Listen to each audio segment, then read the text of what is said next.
In 335 BC, one of the greatest cities of the ancient world ceased to exist in less than a single day. It wasn't a natural disaster. It wasn't a plague. It wasn't a slow process of decline. It was a decision, cold, calculated, carried out with brutal efficiency by a 21-year-old who needed to send a message to the entire world. Thebes was a city that had defeated Sparta when no one in the Greek world believed it was possible. It was the birthplace of heroes, gods, and one of the most extraordinary military units ever to step onto a battlefield. It was the beating heart of Boeotia. It was the future of Greece. And then Alexander arrived, and in less than 24 hours, it no longer existed. The full story of Thebes is much more than a battle. It's a sequence of decisions, pride, and miscalculations that turned a glorious city into dust and silence.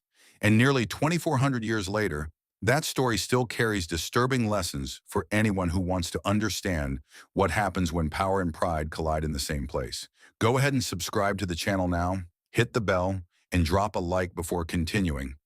This video will show you the full version that school books don't tell. To understand the magnitude of Thebes' tragedy, you first need to understand what Thebes represented before 335 BC. Because the city Alexander wiped off the map wasn't just any city, it was the power that had done something 2 centuries of Greek history said was impossible. Defeat Sparta in open battle and humiliate it in a way it would never recover from.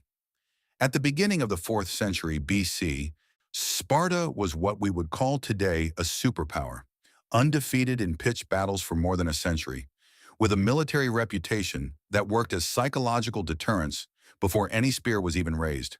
The other Greek city-states simply didn't consider facing it. Athens feared it. Corinth respected it.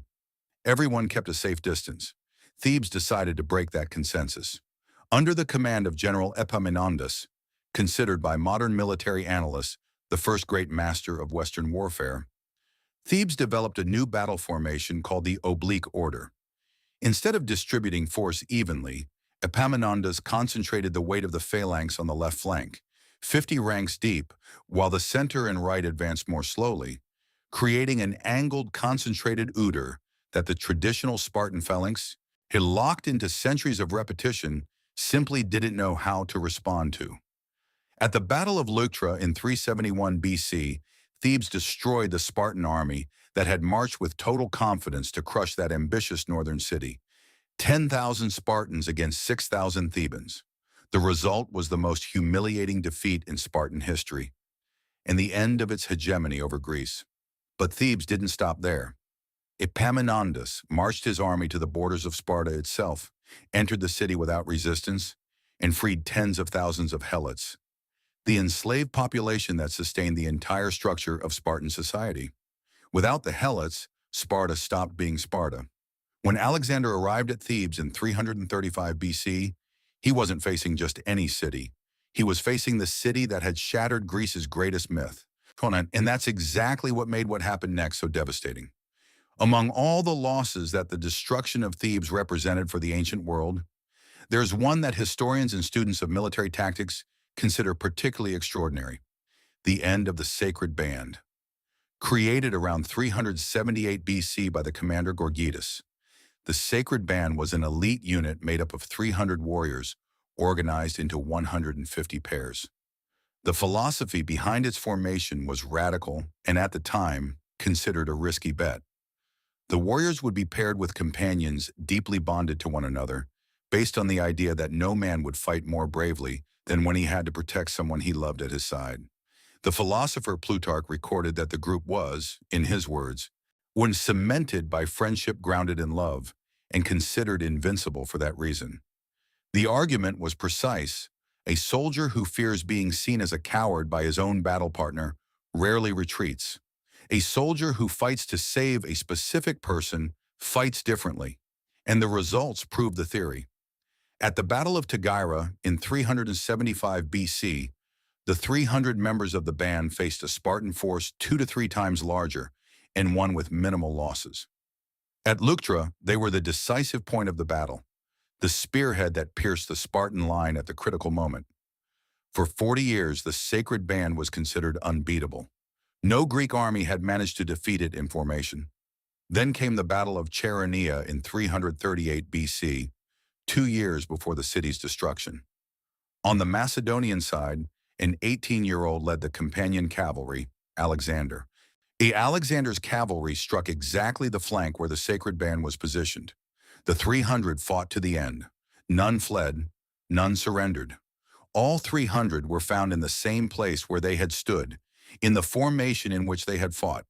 When Philip II saw the bodies piled on the field, the man who had defeated all of Greece wept. 2 years later, in the destruction of Thebes, any survivor of that battle, or later member of the band, was enslaved along with the rest of the population. Did you already know the story of the sacred band of Thebes before this video? Drop a comment, yes or no. I want to see how many of you knew this story. The destruction of Thebes in 335 BC wasn't inevitable. It was the result of a chain of miscalculations that began with a lie. Alexander had taken the throne of Macedon in 336 BC, when after the assassination of his father, Philip II. He was 20 years old and needed to assert authority fast. He marched north to deal with rebellions from the Thracians and Illyrians, and in doing so had to pull back the Macedonian troops that had been keeping pressure on the Greek city-states in the south. While Alexander was away, a rumor began to spread across the Greek cities. Alexander had died in battle during the siege of Pelium. He was dead. The news was false. He had been wounded, which opened the door for distortion. But Demosthenes, the Athenian orator who was Macedon's most eloquent opponent, produced a witness, a man who claimed to have been at the siege and confirmed Alexander's death. In Athens, the news sparked euphoria. Theban exiles living in the city immediately set out for Thebes to incite rebellion. But they arrived with Persian money. King Darius himself had financed the attempt to destabilize Macedonian power in Greece, and with the powerful message that the time had come to reclaim freedom. The Theban assembly met and voted for war. They eliminated pro-Macedonian leaders in the city, besieged the Macedonian garrison stationed in the Cadmea, Thebes' citadel, and declared independence. The problem was that Alexander wasn't dead. When he received news of the revolt in Thebes, instead of pulling back to plan a calculated response, he moved with a speed no one had anticipated. He covered more than 500 kilometers in less than 2 weeks, passing through Thermopylae without being detected by any Greek city along the way. When the Thebans saw the Macedonian army camped outside their walls, some didn't believe it was Alexander. They thought it was General Antipater. Only when his identity was confirmed did they grasp the scale of the miscalculation they had made. Athens, which had sent weapons and promised support, backed off immediately. Sparta, which had sent troops as far as the Isthmus of Corinth, stopped. Other cities that had shown sympathy for the revolt quietly fell back into line with Macedon. Thebes was left alone, realized it too late, and chose to fight anyway. Alexander remained camped outside the walls of Thebes for 3 days without attacking.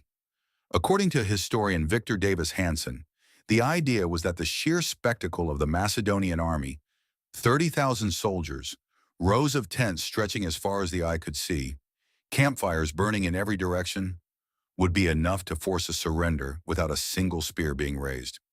He sent envoys with moderate terms, that Thebes hand over only the 2 leaders who had started the revolt. Everyone else would be spared. The city would remain intact. The Thebans refused, and they sent back a counter-demand that was taken as a formal declaration of defiance, that Alexander hand over General Antipater. The Theban response wasn't naive. It was a conscious choice based on their own reading of the past. They had defeated Sparta when the entire world thought it was impossible. They had resisted and survived decades of Macedonian pressure. Their walls were strong. Their warriors knew the terrain. And maybe, just maybe, Alexander was bluffing. The attack began in an unplanned way. A brigade commander named Perdiccas, positioned near the Theban defensive palisades, advanced without direct orders. His men broke through the first line of defense. The Thebans fell back, and in the panic of that retreat, they failed to close the gates before the Macedonians poured in through the breach. The historian Diodorus Siculus recorded that the battle inside the walls was intense, with the Thebans fighting street by street, house by house, refusing to retreat even when it became clear the battle was lost. They were citizens defending every inch of their city, and they fought with the ferocity of those who have nowhere left to run. But the Macedonian garrison stationed in the Cadmea broke out from within at the same time the army entered through the gates. Thebes was being attacked from two directions at once with no way to coordinate a defense. In less than a day, according to some sources in just a few hours, it was all over. 6,000 Thebans were killed in the fighting. 30,000 were enslaved. The city was burned, and then its foundations were torn down stone by stone. What remained were the flames in the temples, which Alexander ordered spared out of religious respect, and a single house, that of the poet Pindar, who had composed verses praising Alexander's ancestors. An entire city preserved in memory through a single building. The immediate effect of the destruction of Thebes was exactly what Alexander had calculated. The historian Arrian records that the news spread across Greece like an earthquake. Cities that had been on the verge of joining the revolt quietly returned to Macedonian obedience. Demosthenes, the orator who had stirred Thebes with promises of Athenian support, was quickly offered up by Athens in exchange for Alexander's goodwill, who surprisingly refused the extradition and moved on. The message had been sent and received with absolute clarity. Resistance to Alexander didn't just mean defeat, it meant erasure. But there's a dimension of Thebes' tragedy that goes beyond physical destruction and is rarely discussed: the impact on the archaeological record. The destruction of 335 BC was so complete that it erased almost all material evidence of one of the most important cities in ancient Greece. The historian and Professor Paul Cartledge of the University of Cambridge titled his book about the city Thebes, "The Forgotten Story of Ancient Greece," and the title is no exaggeration.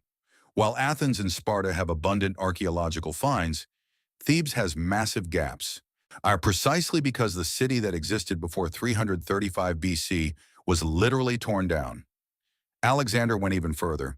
He ordered that the lands of Thebes be distributed among allied city-states that had helped in the destruction, especially neighboring Boeotians, who had long-standing rivalries with the city. This ensured that no organic reconstruction could take place in the short term. The city was only rebuilt 20 years later, in 316 BC by Cassander, one of the generals who divided the empire after Alexander's death. But the Thebes that rose from the ashes never regained the political or military prominence that had defined its greatness.